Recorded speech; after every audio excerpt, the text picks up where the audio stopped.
The mortuary was never supposed to be this quiet. Daniel Ease knew silence. He worked with it every day. Silence was part of the job. But tonight, the silence felt arranged, like something had carefully removed every sound and left only him behind. Welcome to Talesbysteph, a home of interesting African stories. The clock on the wall read 11:52 p.m., 8 minutes to midnight. Daniel stood alone at the reception desk of Haven Rest Mortuary, holding a cup of cold coffee he had forgotten to drink. The building felt bigger at night.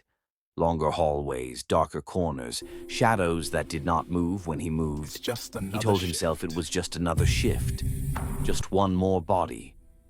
Daniel was 36 years old, calm, careful, the kind of man who followed rules even when nobody was watching. He had worked as a mortician for over 10 years, and in that time he had learned one important truth. The dead are predictable. The living are not. The dead did not scare him. Night shifts did. There was a rule at Haven Rest that everyone pretended not to take seriously. Never stay alone in the mortuary after midnight. Most staff laughed about it. Some said it was superstition. Others said it was just an excuse management used to avoid paying night allowances. But Daniel had noticed something. Nobody who had worked there longer than 5 years ever broke that rule. His phone buzzed, a message from the supervisor. "Daniel, sorry again. Just finish the prep and lock up. I'll sort you out later." Daniel sighed and put the phone away. "Finish and go," he whispered to himself. The body arrived late, 11:10 p.m., no family, no ceremony planned yet. Just a tagged corpse brought in by 2 hospital attendants who avoided eye contact and left too quickly. Daniel signed the intake form and looked at the tag. Drawer 6.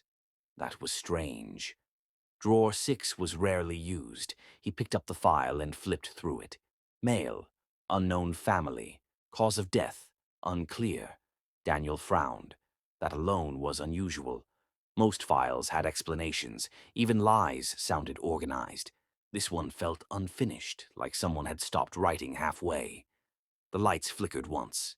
Daniel looked up. They stayed on. Still, his chest tightened. He stood up, took a deep breath, and walked toward the cold room. The hallway lights buzzed softly. His footsteps echoed, too loud in the empty building. As he passed the embalming room, he noticed something odd. The door was slightly open. He was sure he had closed it earlier. He stopped, stared, then shook his head. "Focus," he muttered. The cold room greeted him with a sharp wave of freezing air. His breath turned faintly white. Metal drawers lined the walls like sleeping boxes. Daniel walked straight to drawer 6. He hesitated. Not because he was afraid, because something about the drawer felt expectant, like it had been waiting. He pulled it open. The body slid out smoothly. A man in his early 40s, dark-skinned, clean-shaven, no visible injuries, eyes closed, face relaxed, as if sleeping. Daniel leaned closer. The man looked normal, too normal. Daniel checked the tag again, then the face, then the tag. A small frown appeared on his face. "This isn't right," he whispered. The body was still warm, not slightly, warm enough to notice. Daniel's training kicked in immediately. That shouldn't happen. Not at this hour, not with this temperature. He placed 2 fingers gently on the man's neck. Nothing, no pulse. He listened. Nothing. Dead. But Daniel stepped back slowly. "I need to log this," he said aloud, trying to calm himself. He turned toward the desk in the cold room. That was when he heard the voice. "You are early." Daniel froze. The voice was calm, low, right behind him. His heart slammed violently against his chest. He turned slowly. The body was still lying flat, eyes closed, mouth still. Daniel let out a shaky laugh. "Get yourself together," he whispered. "You're tired." He turned back to the desk. You usually come at 12:05. Daniel's pen dropped from his hand. His blood went cold. That voice knew his routine. He turned again. This time the body's eyes were open, not wide, not angry, just open, watching him. Daniel staggered backward. "No," he breathed. "No, no, no." The corpse spoke again, calmly. "You are early tonight. That changes things." Daniel's legs felt weak. He leaned against the wall, breathing hard. "You're dead," he said. "Dead people don't talk." The corpse blinked slowly. "Not yet." The lights flickered, once, twice. Daniel screamed and rushed for the door. It didn't open. He pulled harder. Locked. The corpse continued speaking, voice steady. "You will check the clock in 3 minutes." Daniel laughed hysterically. "I won't," he shouted. "I won't." 3 minutes passed. Without thinking, Daniel's eyes moved to the wall clock. 11:58 p.m. His stomach dropped. The corpse watched him. "The lights will flicker again." They did. Daniel slid down the wall, shaking. "What do you want from me?" he cried. The corpse tilted its head slightly. "I am waiting." "For what?" Daniel screamed. "For you." The temperature in the room dropped further. Daniel's teeth chattered. "You're lying," he whispered. "This is a trick." The corpse spoke softly. "At midnight, the generator will fail." The clock ticked. It was 11:59 p.m. The lights went out. The generator died. Complete darkness. Daniel screamed. Emergency lights flickered on weakly. Every drawer in the cold room slid open at once. Metal scraping metal, a deafening sound. The corpse sat up, slowly, gracefully. "You were never meant to prepare me, Daniel." Daniel sobbed uncontrollably. "Then why am I here?" The corpse's eyes locked onto his. "Because one of us must stay." The clock struck 12 a.m. The emergency lights went out. The door unlocked. Somewhere in the darkness, something moved, and the mortuary returned to silence, waiting. The mortuary lights came back on slowly, not all at once. One strip, then another, then silence in between, as if the building itself was deciding how much Daniel deserved to see. Daniel lay on the cold tiled floor, gasping for air. His throat burned from screaming. His chest hurt like it had been crushed from the inside. The door behind him stood open, unlocked, just like the corpse had said. Daniel pushed himself up with shaking hands. The cold room was empty. Drawer 6 was closed. Every other drawer was closed too, as if nothing had happened. No bodies sitting up, no moving shadows, no voices. Just metal, just cold, just silence. "This isn't real," Daniel whispered. His voice sounded strange to his own ears, thin, stretched, older. He staggered toward drawer 6 and placed his palm against the metal. Ice cold, normal. He opened it slowly.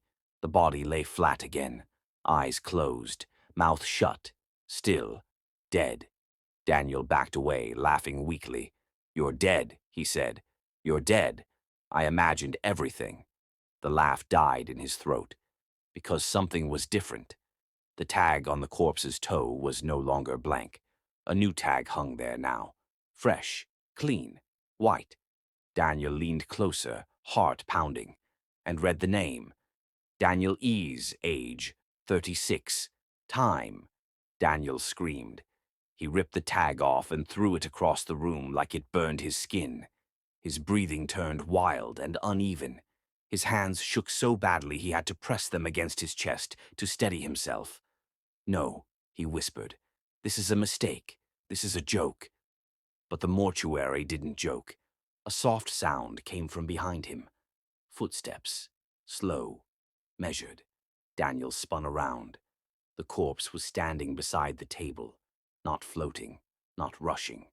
Just standing there like a man waiting patiently.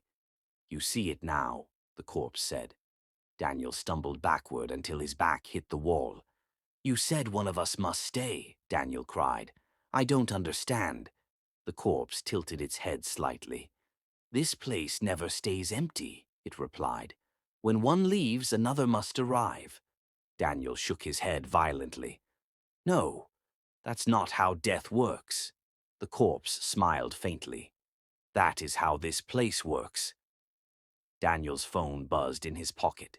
The sound was loud in the quiet room. Too loud. He fumbled it out with trembling fingers. 12:07 a.m. A notification flashed on the screen. New entry logged. Daniel stared at it. His heart hammered. He opened the mortuary system app, the one only staff used. A new file had appeared. At the top of the list. Highlighted. Name, Daniel Ease. Status, incoming assigned. Drawer. 6. Daniel dropped the phone. "No," he whispered. "No, no, no." The corpse watched him calmly. "You are already registered," it said. "You always were." Daniel bolted. He ran past the corpse, through the cold room, down the hallway toward the exit. The front doors were open. Freedom. Night air rushed in. Daniel burst outside, gasping, laughing, crying all at once. "I'm alive," he said. "I'm alive." The relief lasted exactly 3 seconds. Then his legs gave way. Daniel collapsed onto the concrete. A deep pain spread through his body, heavy and slow, like something pulling him downward from the inside. His vision blurred. The night sky twisted above him. He tried to scream. Only air came out. The front doors behind him closed quietly. Click. Daniel dragged himself forward with his elbows, nails scraping the ground. "Help!" he croaked. The road outside was empty. No cars, no voices, only the hum of insects and the distant sound of a generator from somewhere far away. His chest tightened. Breathing became harder, slower, like his body was forgetting how. Behind him, the mortuary doors opened again. Footsteps followed, calm, unhurried. The corpse stood over him. "It does not hurt long," it said softly. "You will feel very tired." Daniel looked up at it, tears streaming down his face. "Why me?" he whispered. The corpse crouched beside him. "Because you were here," it replied, "and I was finished." Daniel felt warmth leave his fingers, then his toes, then his face. The night grew quiet, heavy, peaceful in a terrible way. When Daniel's eyes finally closed, the pain stopped. The fear stopped. Everything stopped. Inside the mortuary, drawer 6 slid open by itself. The corpse walked calmly back inside. By morning, the supervisor arrived early. He found Daniel lying on the preparation table, still, cold, eyes closed, a tag tied neatly to his toe. Daniel Ease, age 36. Time of death, 12:09 a.m. The supervisor frowned. "That's strange," he muttered. "We didn't receive anyone last night." He checked the cold room. Drawer 6 was empty, and somewhere in the building a clock ticked. Waiting. The supervisor did not question it for long. That was how Haven Rest Mortuary worked. Things happened, then they were accepted. By 7:30 a.m., Daniel Easy's body had been cleaned, dressed, and logged into the system. The paperwork was smooth, too smooth. No errors, no missing information. Everything was complete, as if it had been waiting. The supervisor stood over the body and scratched his head. "Strange," he murmured. "I thought Daniel locked up last night." He checked the system again. No night shift staff listed. Just one entry under incoming bodies. Daniel Ease. He shrugged. "Heart attack, maybe," he said to no one in particular. "Stress will kill anyone." And just like that, Daniel became another file, another drawer, another silence. By afternoon, the mortuary was busy. Phones rang, families cried, staff moved in and out. Life brushed past death without stopping. No one noticed when drawer 6 slid open slightly on its own. No one noticed the faint sound of breathing inside. That night, a new worker arrived for orientation. His name was Kunle, 28 years old, nervous, polite, new. The supervisor walked him through the building, explaining procedures, pointing out rooms, listing rules. When they reached the cold room, the supervisor paused. "One thing," he said, "never stay alone here after midnight." Kunle laughed lightly. "Sir, is this one of those old stories?" The supervisor did not laugh back. Kunle was assigned paperwork that night. Just paperwork, nothing physical. "Daniel used to do this shift," the supervisor said casually. "You're replacing him." Kunle nodded. He did not ask where Daniel was. By 11:40 p.m., Kunle sat alone at the front desk, scrolling through his phone. The building was quiet, peaceful. He yawned. "Easy job," he muttered. In the cold room, drawer 6 slid open. Slowly, silently. Daniel opened his eyes. He did not gasp. He did not scream. He simply became aware. The cold did not bother him. The darkness did not frighten him. Fear belonged to the living. Daniel sat up on the metal tray and looked down at his hands. They were pale, still, perfectly calm. He felt no pain, only purpose. He stood and stepped down from the drawer. His feet touched the cold floor without a sound. The mortuary welcomed him. Daniel understood now. The corpse before him had never been his enemy. It had been his replacement. And now, he was someone else's. Daniel walked to the sink and washed his hands. The water ran. The mirror reflected him clearly. No injuries, no blood, no signs of death, only eyes that no longer blinked. He picked up a clipboard. The handwriting came naturally. He had always worked here. At 11:57 p.m., Kunle stood up from the desk and stretched. "I'll just check the cold room quickly," he said to himself. Daniel smiled faintly. Kunle walked down the hallway. The lights flickered once. He stopped. "Hello?" he called. No answer. In the cold room, Daniel stood beside drawer 6, waiting. Kunle entered and rubbed his arms. "Why is it so cold tonight?" he muttered. He noticed drawer 6, open. "That's odd." He stepped closer.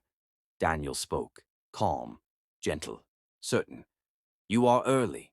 Kunle froze. The clock on the wall ticked. Midnight was coming, and the mortuary was no longer empty. Morals of the story: some places are not meant to be entered at the wrong time. Not every rule is superstition. Some exist because something terrible always follows when they are broken. Thanks for watching. Please subscribe, like and comment for more interesting stories.